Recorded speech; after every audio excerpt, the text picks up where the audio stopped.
The 900 numbers episode was... Mwah, Oh, that was great. That is called a chef's kiss of awesome. That was great, Chico. But that was great. How are we going to top that, though, Chico? Well, we know we're going to do this week a couple of really good episodes. One that I know you were looking forward to, and one that I did. But I feel like there's still something missing. There's something missing here. It's like, what do we do here? I don't know. Hey guys, did you miss me? Wait a minute! By God! It's Mike Klaus! Mike Klaus! Ladies and gentlemen, Mike Klaus is back! And you know what that means? Let's do this properly! Hit the theme music! This is It Was a Thing on TV. Spoiler number 1 is Dr. Lee Franz. It stinks. What is going on? What is going on?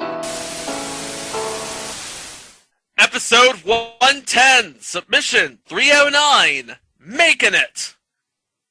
Makin It aired on ABC from February 1st to March 23rd of 1979 for 9 episodes.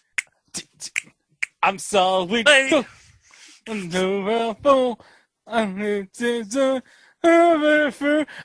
making it. This time in life I'm taking it. No more making it. This time in life I'm taking it. I got moves, I got shoes, I got something to I'm making it. This time in life I'm taking it. No more making it. Making it non-stop. Making it to the top. Making it. Do you guys remember the last scene of The Naked Gun with O.J. Simpson in the wheelchair? Yeah. Yes. I feel like doing that right now after hearing that rendition of Making It. Except I don't have Priscilla Presley to go with. Does that make me Leslie Nielsen or Ricardo Malta? And we're not at Angel Stadium. No. Dodgers. They made Dodger Stadium look like Angel Stadium for some reason. Because that's all that Zaz could afford at the time. Yeah, they couldn't afford the big A. No. They'd have to drive to Anaheim. They'd have to make this big to do. No. And they spent all the money on Reggie Jackson's cameo. They spent all the money on Reggie Jackson. They spent all the money on Reggie Jackson and Jay Johnson. So you're probably wondering, why are we talking about The Naked Gun, aside from the fact that Mike, who is back, ladies and gentlemen, is basically O.J. Simpson at the end of The Naked Gun, and my Zoom background, it's Dodger Stadium, if I'm not mistaken. It's Comiskey Park. It's Comiskey Park, sorry. So how do we get from Comiskey Park Disco Demolition Night, which will be covered in a future entry, by the way, how do we get here? Well, it's a long story, and I guess if we're going to tell the story, we should probably go all the way back to the beginning. And that, of course, would be... Wait. How far back is the beginning? Well, we have to go to it was an article in New York Magazine. Let's go all the way back. In 1976, New York Magazine published an article by rock journalist Nick Cohn called Tribal Rights of the New Saturday Night. It detailed the emergence of disco in New York nightlife at the time, and led, of course, to the disc led, of course, to the movie Saturday Night Fever. Saturday Night Fever, we all know that movie. John Travolta, big movie, big soundtrack with the Bee Gees pretty much top-lining the whole thing. And they wanted to capture that essence of disco life in a bubble. Now, ABC at the time had a really good thing going with Happy Days and its creators and producers, the team of Tom Miller and Eddie Milkis. So they were commissioned to come up with a new show. One that captures family life and the disco queen. It was basically a 30-minute version of Saturday Night Fever. It even had a Travolta. That's right. John Travolta's sister, Ellen. Oh. Sorry to get your hopes up. No. We got the second best Travolta. Is there even a third Travolta? I will get back to you on that. But here's the thing. So, Miller-Milkis would produce it, but writing and creating it would be the tandem of Mark Rothman, Lowell Gans, and Gary Marshall, who worked with Miller-Milkis on Happy Days, and would go on to work with Miller-Milkis on Mork and Mindy. Miller-Milkis was like really, really big in television. Of course, they would meet a third that would just... But that's another show. Yeah. Oh, you were wondering about the third Travolta? Yeah. Mm-hmm. I'm sorry, Kelly Preston, R.I.P. Oh. Yeah. Well. Oh. That would be the third Travolta. Yeah. True. Not name, but hold up. Chico, you neglected to mention one thing. Oh, did I? Oh, I forgot something. What did I forget? One of the producers of this show is someone who we've talked about previously. David W. Duclon. Ah, the sainted David W. Duclon. Who we talked about in Second Chance 1987. And in the Punky Brewster at the NLCS episode. There you go. So, we have all of these people. They're talented, they're genius, and they had like a bunch of talented people in the camera too. But they were still missing one person, who would be the not John Travolta of this enterprise. So this is one of those times when watching a commercial really pays off, because one of the commercials that somebody watched was a Dr. Pepper commercial, and who would be singing the Dr. Pepper jingle at the time? Well, that would be a gentleman by the name of David Naughton. Yep. And he would be damn good at it. Oh my goodness. That's probably one of the best jingles ever. I drink Dr. Pepper, don't you see? 'Cause it's the perfect taste for me. That original taste, you know, is making peppers everywhere I go. There's boating peppers, toting peppers, cooking peppers, good-looking peppers. Wouldn't you like to be a pepper too? Us peppers are an interesting breed. An original taste is what we need. Ask any pepper and he'll say, only Dr. Pepper tastes that way. There's carrying Cayenne peppers, Marion peppers, Diet peppers, quiet peppers. Wouldn't you like to be a pepper too? There's saluting peppers, tooting peppers. I'm a pepper man. Wouldn't you like to be a pepper too? Being a pepper, drink Dr. Pepper. Aye, aye. Being a pepper, drink Dr. Pepper. Yes, sir. Being a pepper. Wouldn't you like to be a pepper too? Short Circuit 2, love it. Oh, it's the first one, silly. Station. Come on, now. Wouldn't you like to be a pepper too? Wouldn't you like to be a pepper too? What is going on? I don't know. Yeah, the second one is when he's chasing around poor Michael McKean all around New York City. When they go to that bookstore. He's reading all the books.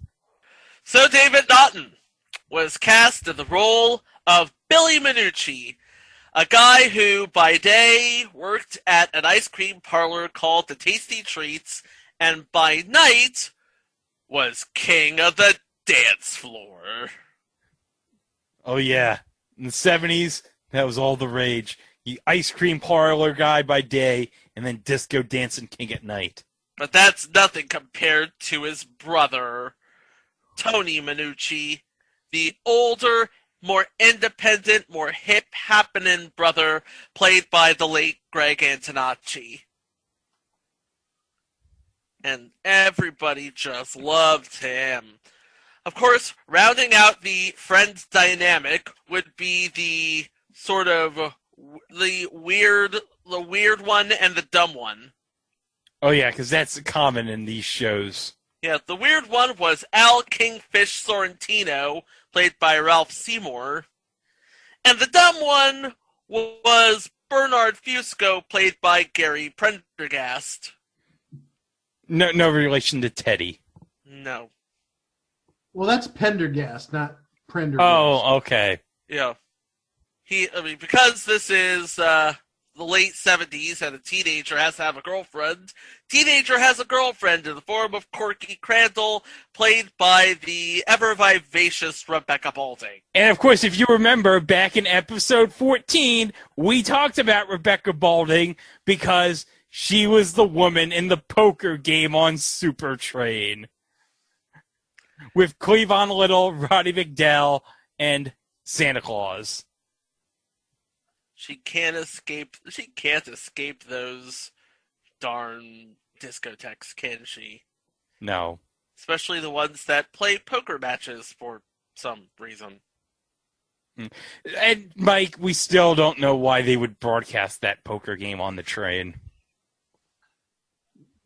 Well, this was about 10, maybe 12 years before ESPN did the World Series of Poker coverage when they did the really the old school technology of showing, hey, here's two cards after the fact, putting it in post.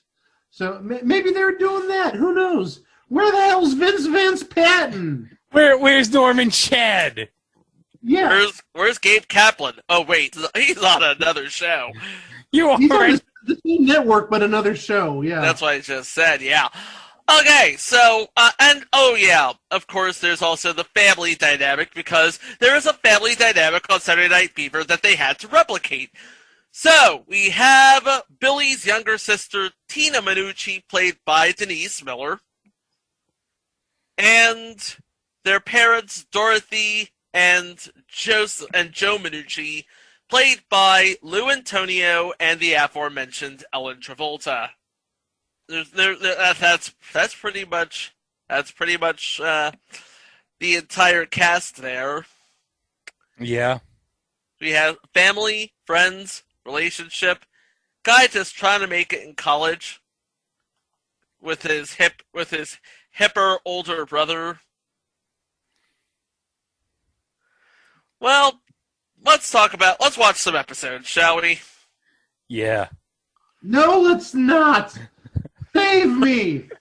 I want to go back to the hospital. No. No. We're having too much fun here, Mike. Come on. Take my other foot. No. Oh, Jesus. We're not Good night, doing everybody. This. We're not doing this. We're not doing this right now. We are not doing this. Okay. Episode 1. Staying alive. See? The obvious connection is obvious. Except this doesn't involve someone dancing at a Broadway musical. Get it? Oh, yeah. I see what you did there. But yeah, that's for the Patreon podcast. It was a thing on sequels. Anyway, Billy Minucci's it says Billy Minucci is a New Yorker, but the action takes place in Passaic, New Jersey. Yeah, same thing. Yeah. Billy Minucci is from Passaic, New Jersey, working his way through college and living at home with the shadow of his swinging older brother. It's a standard let's introduce everybody and everybody's sort of issue thing. Who cares? Yeah. And of course you have to have gratuitous disco dancing. Of course you do. Episode 2, The Art Auction. Billy poses as Al Pacino's brother to get into an art auction and bids $5,000 for a painting to impress Corky. Now having seen Corky, I can tell you she could do a lot better than Billy Minucci. Hoo-ha! Hoo-ha! She could do a lot better than Billy Minucci. Hoo-ha! Hoo-ha! Sorry, I'm gonna kill myself. Hoo-ha!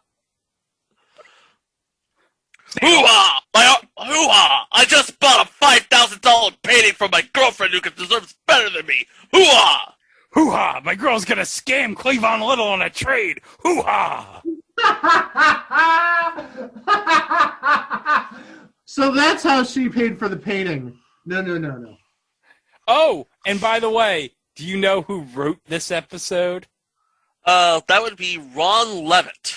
That's right. The co-creator of Married with Children. Everything goes back to Married with Children, even after the hospital stay. Oh, you know this, man. Oh, yes. Episode 3, Big Brother is Watching. Billy's at loose ends while trying to protect his sister from a well-known Casanova who prides himself on one-night stands. Oh. No, this isn't going to end well. No, it's basically, oh god, it's like Billy's being the protective big brother, and yeah. And sorry, with the family name being Minucci, it's not going to end well. It doesn't end well when Italian families deal with Casanovas. Yep. Just ask Al Pacino's brother. I just bought $5,000 worth of painting, and now I'm watching out my sister do the dirty 30 with this jerk. Hoo-ah! Hoo-ha! Episode 4, Fun, Part 1. Billy quits his job and school so he can experience the good life. What the hell? AKA disco dancing 24 hours a day. He basically wanted to take on his nighttime identity full-time, which, let's be honest, you never do. Oh, no. No, Yeah, no, you don't. Disco dancing doesn't pay the bills in 1979. No, it does not. Not in 1979, where, spoiler alert, it gets worse. And I'm not just talking about the show, neither. Episode 5, Fun, Part 2. Billy shirks his responsibilities and moves in with his brother. Yeah. Because, if you didn't think this would get... I told you this was going to get worse. And it's getting worse. Tony Minucci just makes things worse. That's all he does. it's weird to think that Billy Minucci's the sane one in the family, but yeah. Yeah. Yeah, he is. Episode 6, Something from Ma.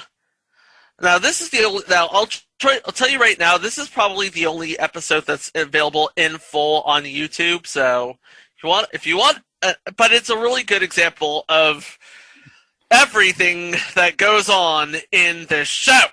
Yeah. Tony surprises his mother with a pair of expensive earrings for her birthday, which leads her to being arrested because the police think they're stolen. What is it with stereotyping the Italians, thinking that, earrings, nice earrings, are stolen? Don't do that to my people. Hey. My people. Hey, the more things change, the more they say the same. Yep. But fun fact, this episode was written by Babalu Mandel. And if you don't...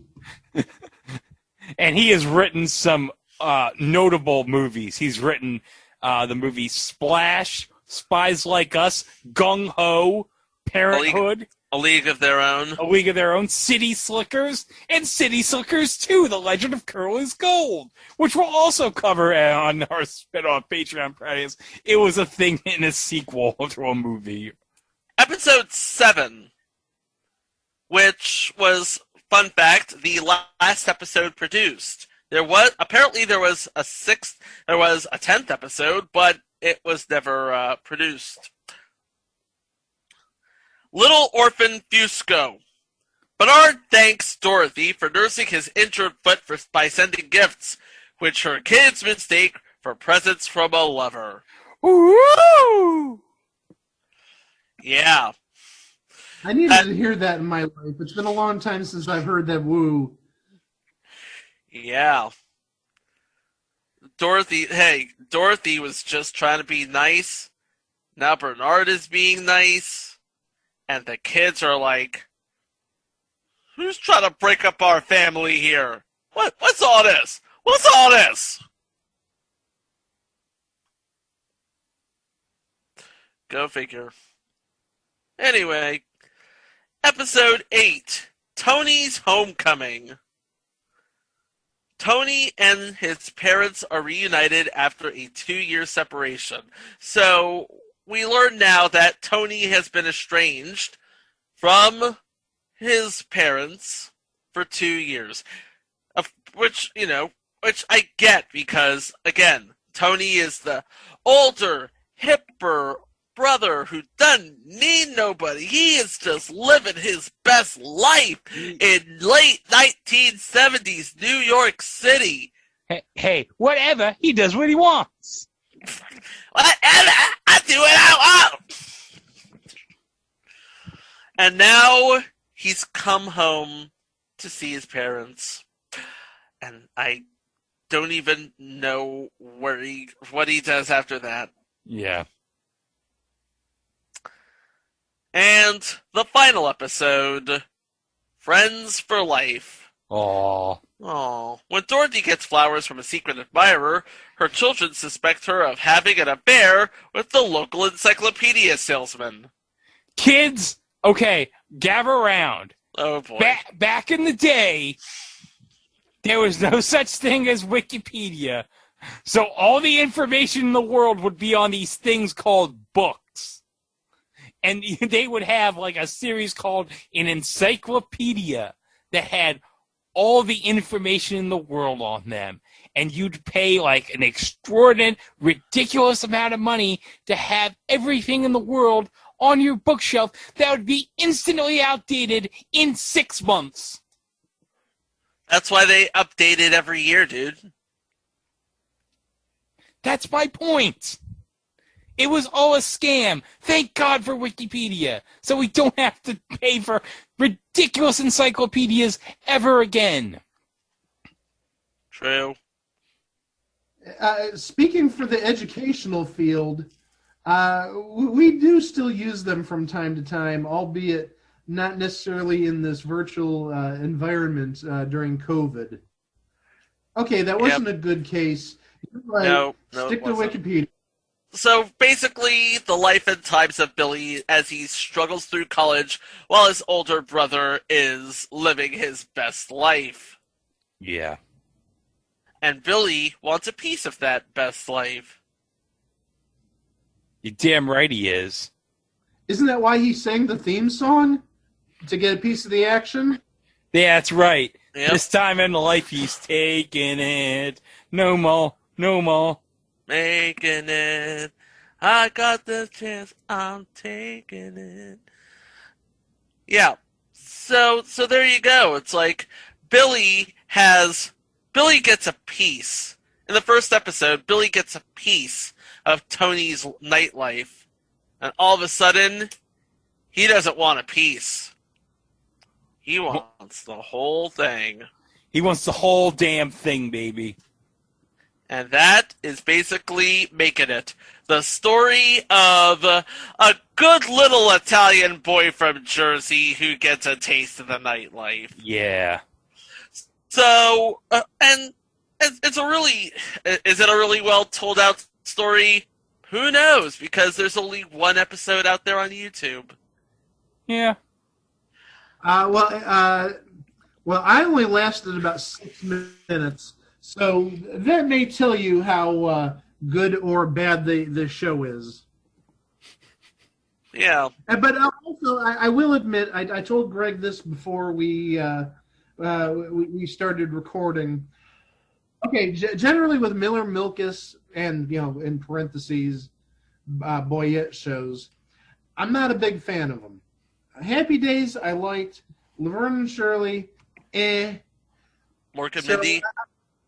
I'm sorry? Mork and Mindy? Mork and Mindy I liked. Bosom Buddies was good.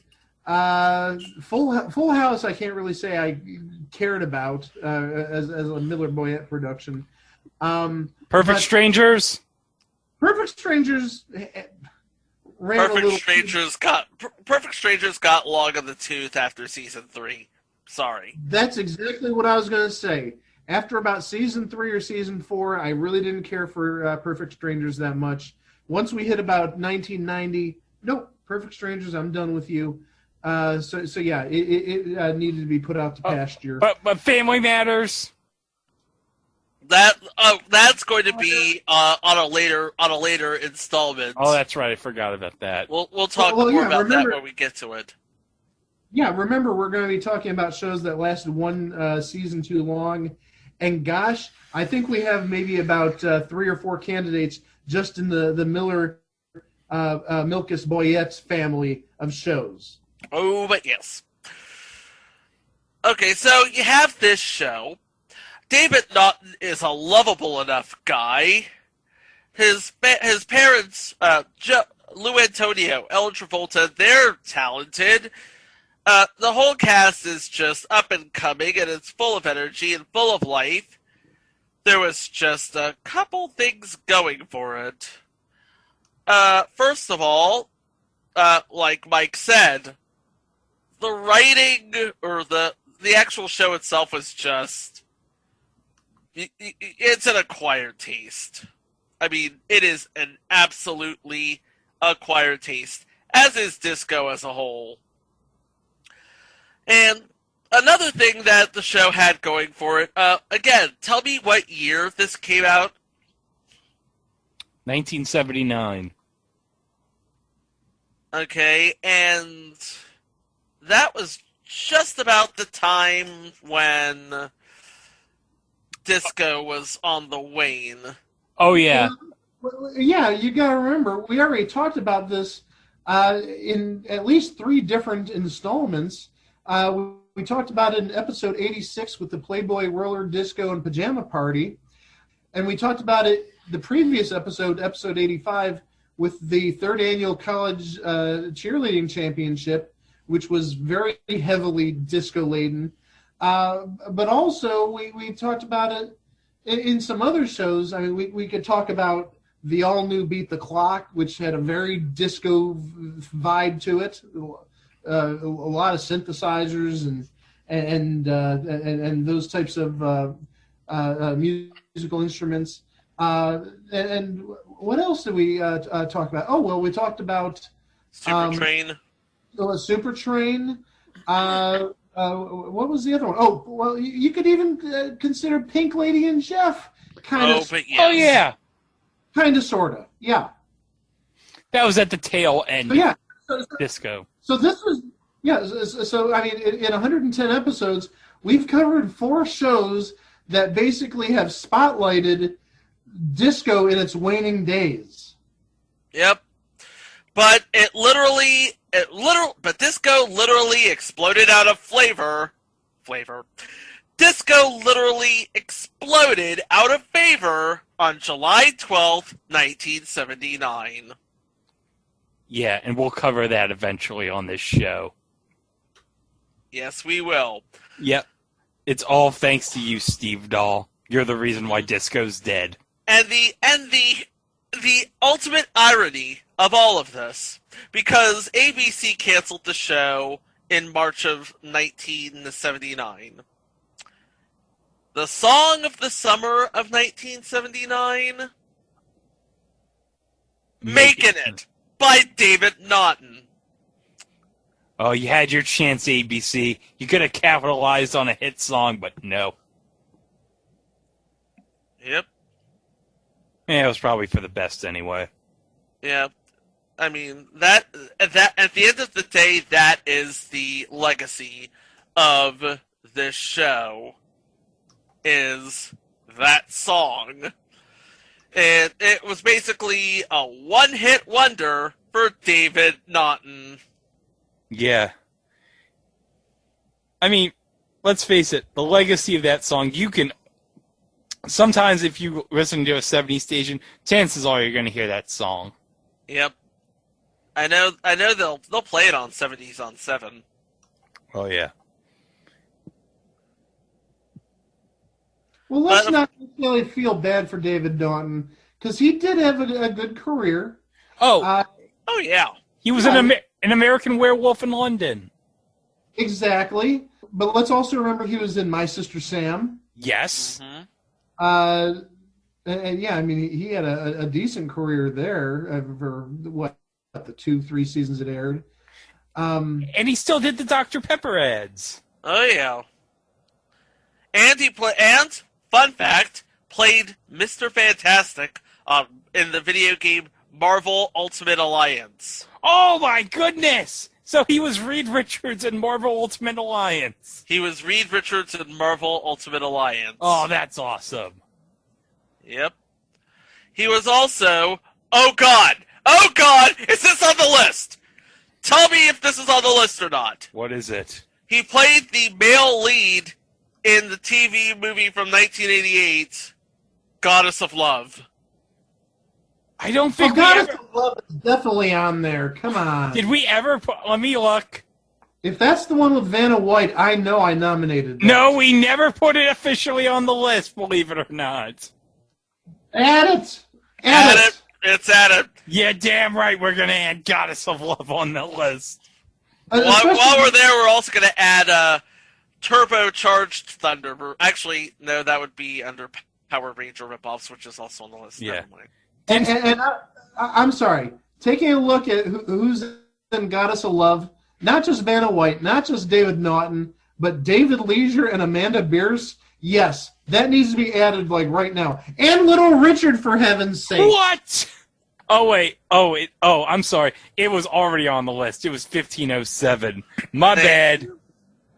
I knew I nominated it. Yeah, because we said something about Alex possibly doing it.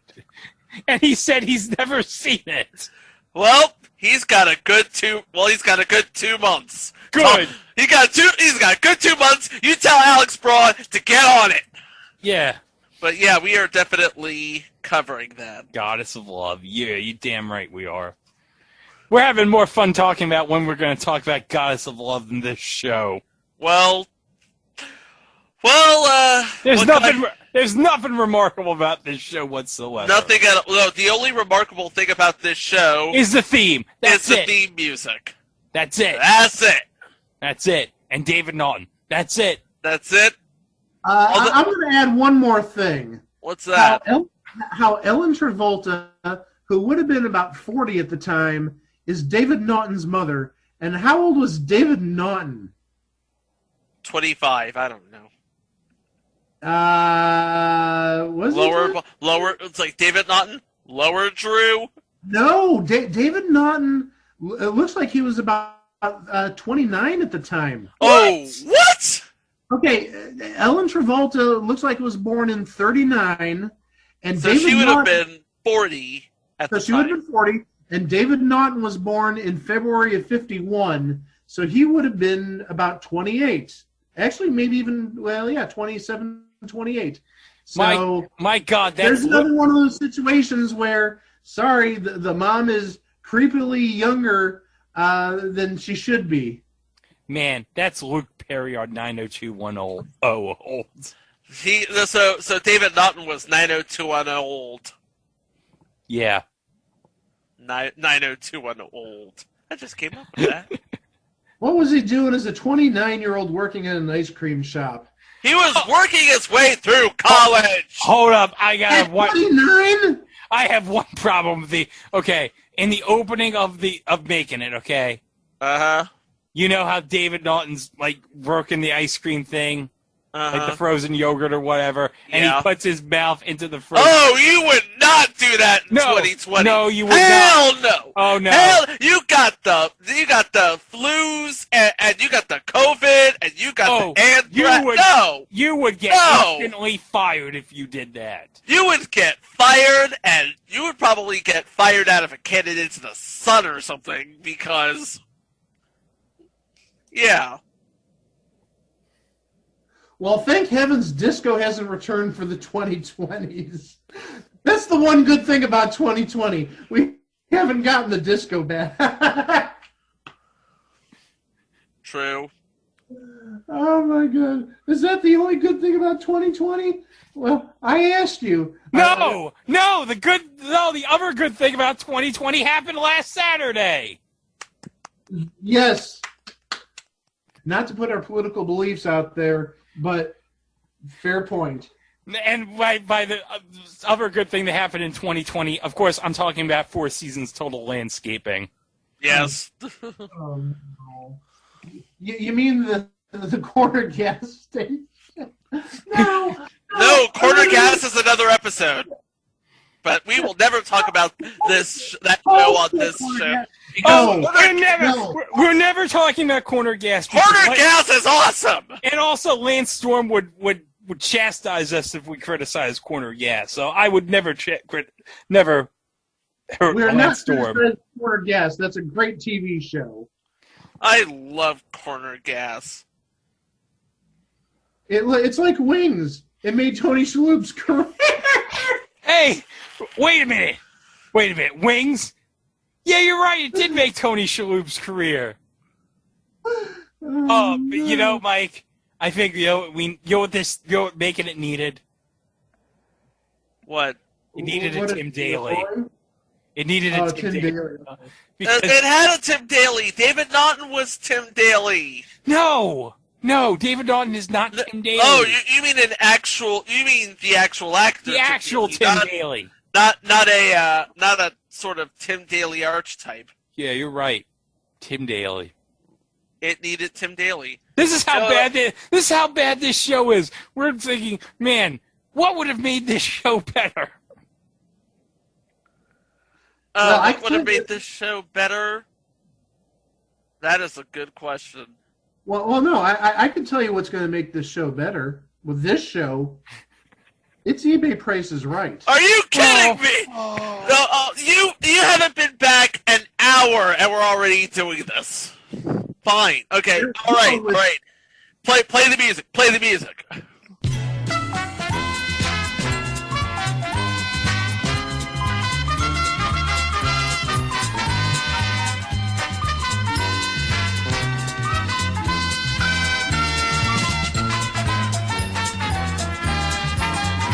All right, gentlemen.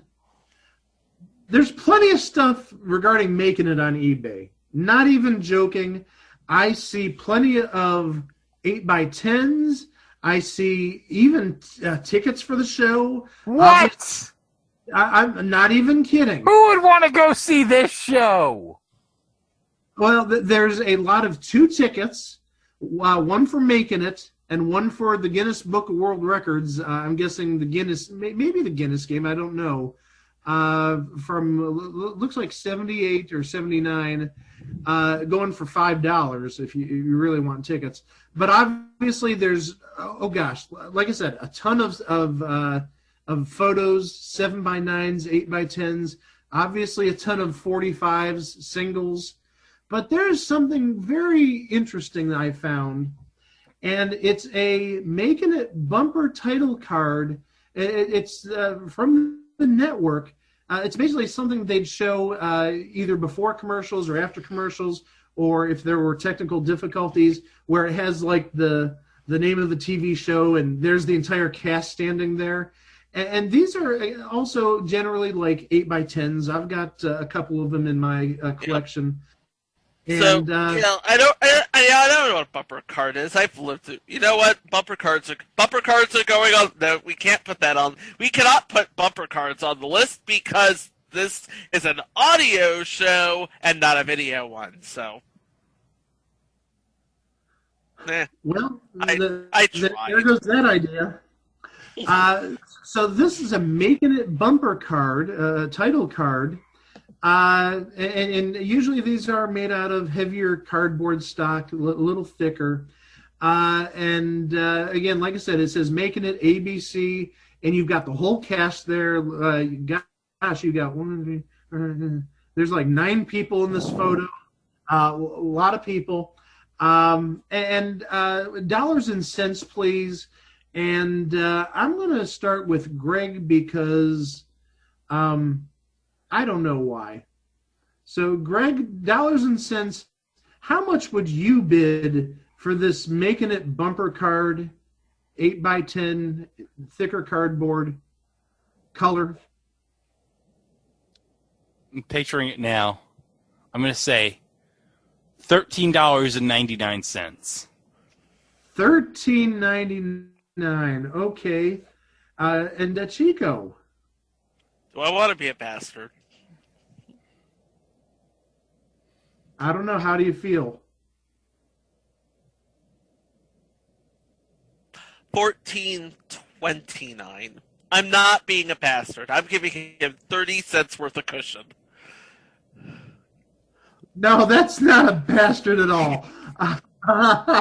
So $13.99 and $14.29. Oh, guys, you two are so close. The actual retail price, or at least the buy it now price of this item, $14.99. Fuck, I was $1 off. Yeah! Yeah! Yeah, and again, these are really cool. You know, especially like the short-lived shows. You know, Making It lasted all of about 2 months, so yeah, it's a cool little collectible. Yeah. It's like you buy it now, you hang it somewhere. You have your own picture of Rebecca Balding and 9 other people. Anyway. Oh, I would just buy it for Rebecca Balding. Oh, of course. You would. I would. Yep. So there you have it. Making It was a big radio hit for David Naughton, but on the other side of it, it was just a thing on TV. Yeah. Oh well. Oh well. Well, at least we'll still have the memories.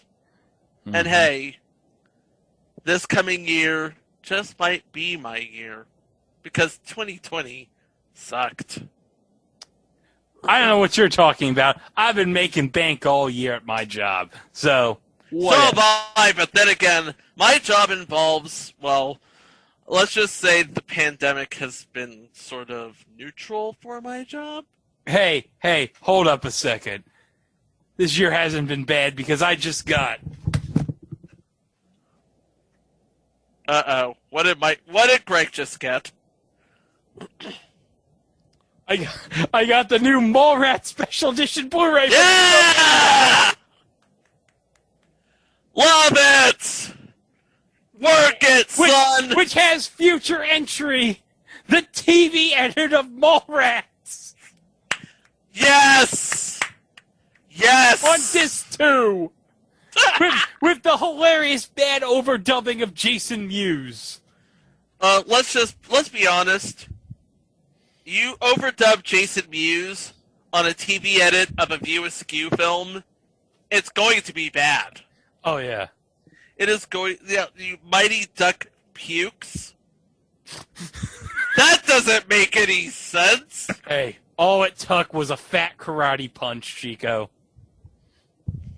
Fat karate punch. But do you know what makes perfect sense? What? Our website, itwasathingontv.com. There you'll find more about the show, more about us, and of course, all of the previous episodes. All 109 of the previous episodes. From Match Game Hollywood Squares up to the 1-900 numbers. And as always, we are available wherever fine podcasts are streamed. We're talking Apple, Spotify, Google, Stitcher, and remember, like, comment, and subscribe. 5 stars only, because we desperately crave your approval. Yeah, we definitely need 5-star reviews. Come on, guys. It's like, 5 stars means we did our job, 4 stars means we didn't do our job. Well, 4 stars is sometimes good enough to be Match of the Year for Dave Meltzer, but no, not on this podcast, baby. No. So, Mike, your first time back. Thoughts? You know, I made bank in 2020, but you know what else I got? Yeah! Oh, you can't see it. No, I can't. I don't want to see it. I do. I want to know. Because I am a sick, depraved son of a bitch. Yeah. No, I don't want to see it. I don't want to vomit all over my carpet. It's not vomit worthy. It's just it's in a fucking sock. But no, anyhow. So how did the first episode go? Of all the episodes we've ever done, I can say that this was the most recent. Yeah. Well, we're about to be even more recent than that because we've got another one coming later this week. Oh, yes. And it is one that Greg has been at the bit to do. Oh, this is an episode of one of our favorite shows that I've been just dying to talk about for a long time. Yep. Hey, Chico. Buckle up, it's going to be a Greg episode. Oh, yeah. Yeah. Hey, Chico. Mm-hmm. I think we're going to need takeout for this episode. We're going to need takeout. Hey, do you know anywhere in Philadelphia that does takeout? I know a place, Chico, and I'll tell you what. It's not Four Seasons Total Landscaping. Okay, well, we'll get some takeout from Philly. We'll take out the Philly special. We'll call it the Philly special. We'll get some takeout. Yeah, Gritty will give us the takeout. We'll get something from Chicky and Pete's. We'll get the crab fries. It'll all be good. It'll be good, but not as good as this upcoming thing on TV. Thanks for listening. We'll see you next time. Wow! No more making it. Making it.